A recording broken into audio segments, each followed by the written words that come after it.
Hi everyone, and welcome back to another video with your girl Poly Girl Budgets NZ. I hope you guys have all been well. If this is your first time, welcome.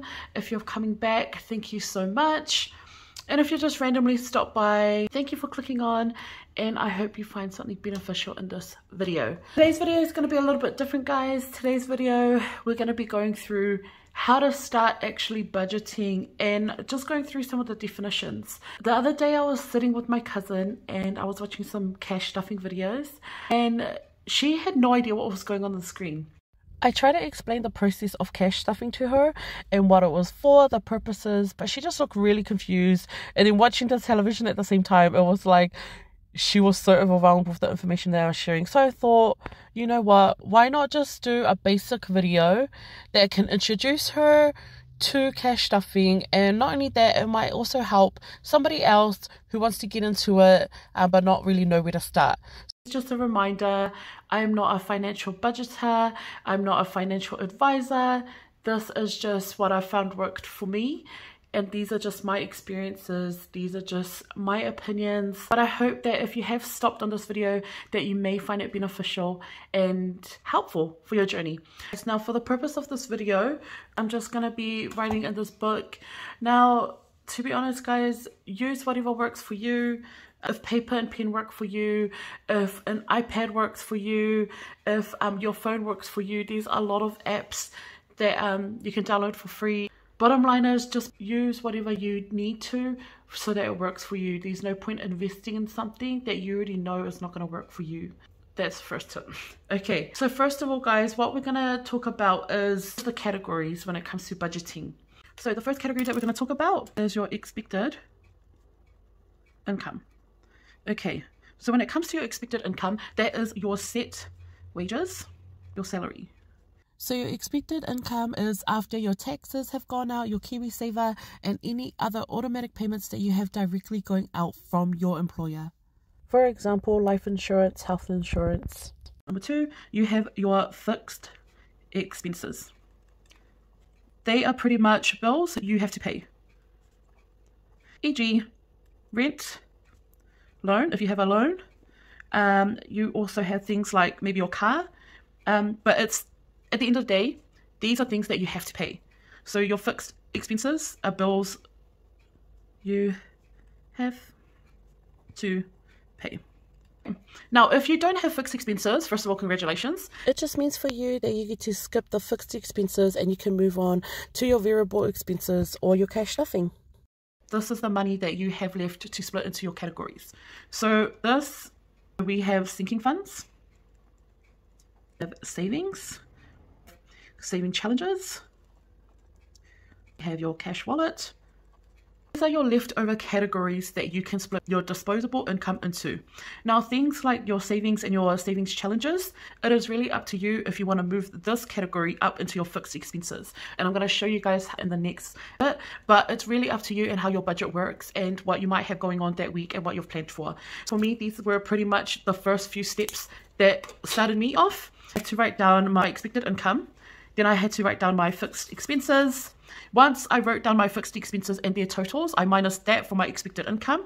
Whatever was left over became my disposable income that I split into my certain categories.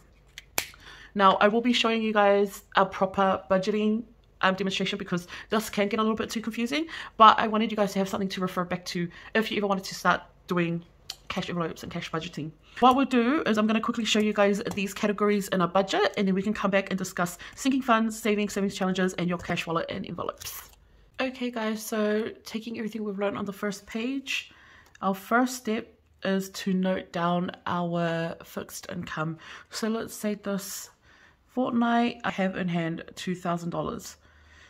What that means is that this is after our pay's gone out, our tax has gone out, and all student loans. Using the method that I've just explained on the previous page, we're going to go into our step 2. So our step 2 is noting down our fixed expenses. I'm going to be writing down my fixed expenses for this income. Rent's going out, and let's just say that I have to pay $500 a fortnight. That's my share. Then I have my car payments, and let's just say my car payment is $300 fortnightly. And then from there, let's just say I have a loan. And on my loan, I need to pay $400 fortnightly. This equals $1,200. This over here is the total of your step 2, which is your fixed expenses. So then from here, you go to minus this total from your cash in hand total.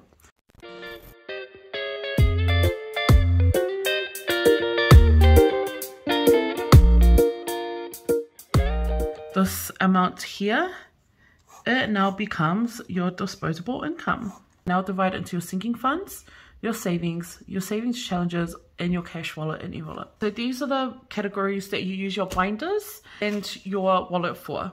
So your sinking funds, it is money that you can save to meet a specific savings goal, or money that I'm saving to maintain my living costs.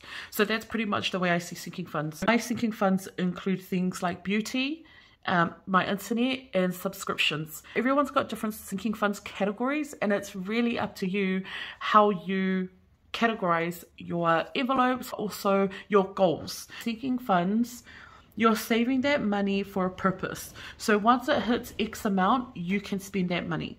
For example, my nails cost me $50. So once the envelope has $50 in it, I know I can get my nails done again. Once it hits that specific amount, you can spend it because you've saved up for it and you've planned for it. There's a purpose behind that money, and you're meant to reach that goal before you spend it. Savings, I think everyone understands what it is. It's really up to you where you categorize it.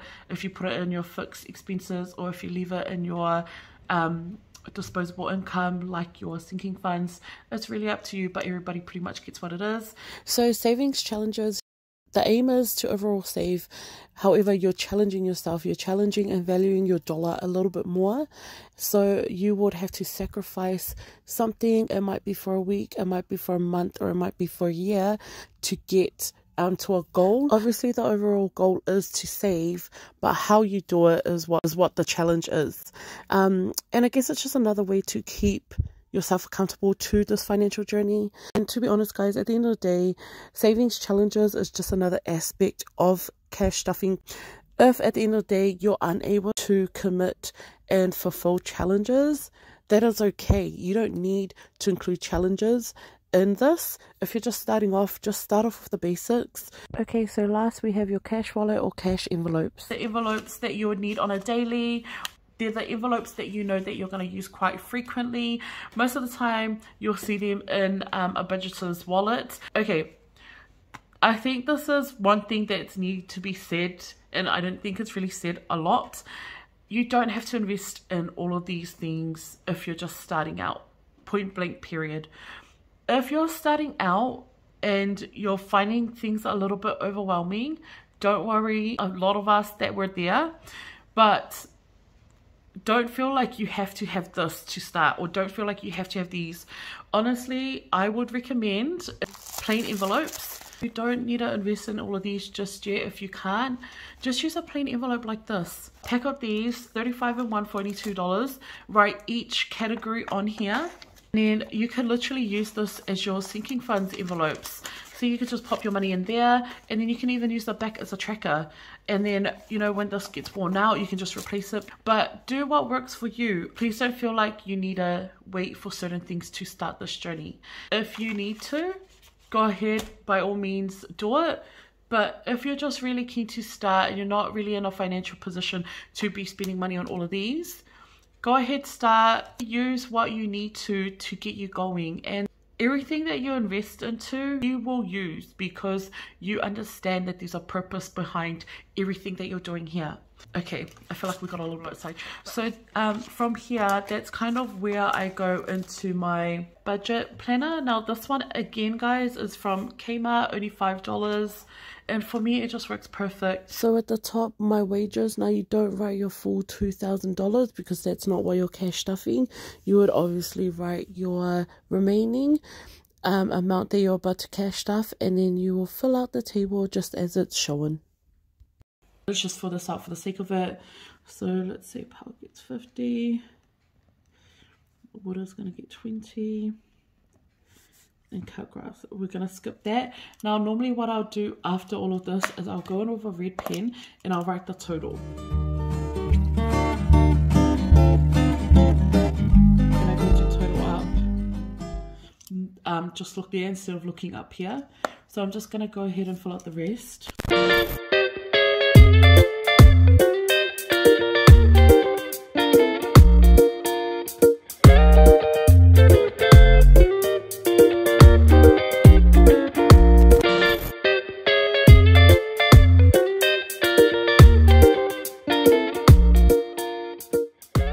So like I said, everything here will total to 800. And from here, you're pretty much ready to cash stuff. I am still learning, but I found that this really helped me, and it especially showed me the areas where I was spending a lot of money that I didn't need to.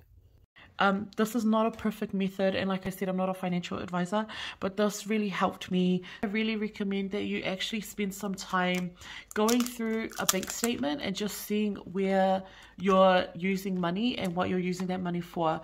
Like anything, guys, if you want this to be successful, you need to invest some time into this, because this is not a, for me personally, this wasn't a, okay, I have my categories, okay, I have money, put the money in and go.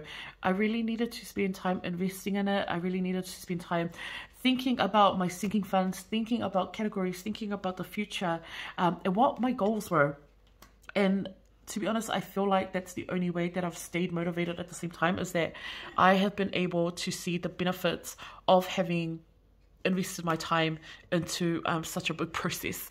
But honestly, once you get your feet off the ground, you're going to be running like crazy. This is such a great investment, and it's just so meaningful once you get into the hang of things, that this won't even seem like a process by the time you're doing it. Find it enjoyable, and you'll watch other people's journeys and you just feel like you'll connect with them, and you'll feel like you might need to update your categories. And one thing that I've definitely not changed ever since starting this is my savings.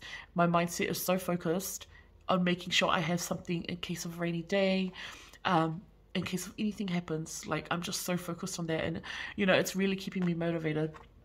So we're off topic as always. Anyway, so guys, I hope this was helpful. I hope you guys understand the three steps, and then how you can transfer all those steps into a budget plan, and how your budget plan can then in turn turn into your cash budgeting, cash stuffing just for yourself. Alrighty guys, thank you for sitting through this long, hopefully not too confusing video. It's just how I started. This is my journey so far, and I hope you guys were able to follow on through with the steps and also learn something from it.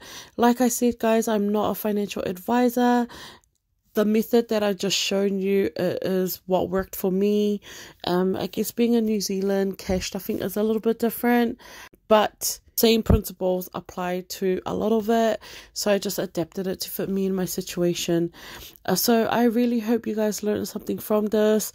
Please like, share, subscribe to this channel. If you guys have any questions, don't be afraid to hit me up on any of my platforms. Just right up here in the corner. I will be happy to answer any questions. And to my cousin that was sitting with me while I was watching that video, I hope this helps you, and I'm so proud to hear that you're starting your financial journey, and I'll be right there with you.